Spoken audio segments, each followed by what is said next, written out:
Et toujours au Geneva Watch Days, une petite visite chez Trilobe. Alors Trilobe, c'est la marque de montre qui a été créée en 2018 par Gauthier Massonnet. Vraiment un sprint, ils ont vraiment beaucoup de succès.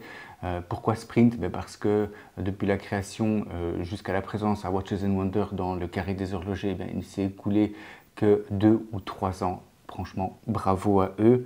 Donc qu'est-ce qu'on a? On a des montres qui affichent l'heure différemment avec des cercles concentriques et qui indiquent l'heure via des index. Voilà, c'est complètement différent et ça apporte un vent de fraîcheur, des designs qui sont empreints de poésie et d'architecture. On a un mouvement en plus qui, quand on retourne la montre, un mouvement absolument superbe, bien proportionné. Et j'aime bien cette dualité entre l'architecture, la poésie et puis le côté vraiment cartésien de la montre, du mouvement, pardon, voilà, qui est tout simplement bien dessiné. Hein. Ça, on aime ou on n'aime pas, mais en tout cas, à titre personnel, c'est vraiment quelque chose que j'aime beaucoup. Dans ce mouvement, pour bien l'admirer, ils ont mis un micro-rotor et pour augmenter l'inertie, hein, puisque maintenant que vous savez qu'il y a 3 cercles qui doivent bouger, c'est pas la même chose que des secondes, c'est beaucoup plus lourd.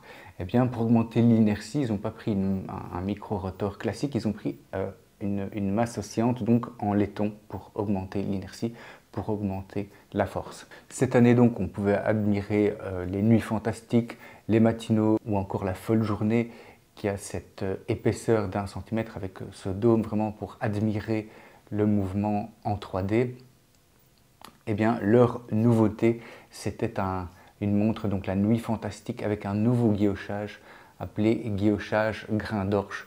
Et là, j'ai appris un truc, vraiment, je trouve ça superbe, ce guillochage grain d'orge, qui est également utilisé sur certaines de Béthune. Donc, c'est un artisan qui s'en occupe et on l'appelle la Nuit Fantastique modèle Brume.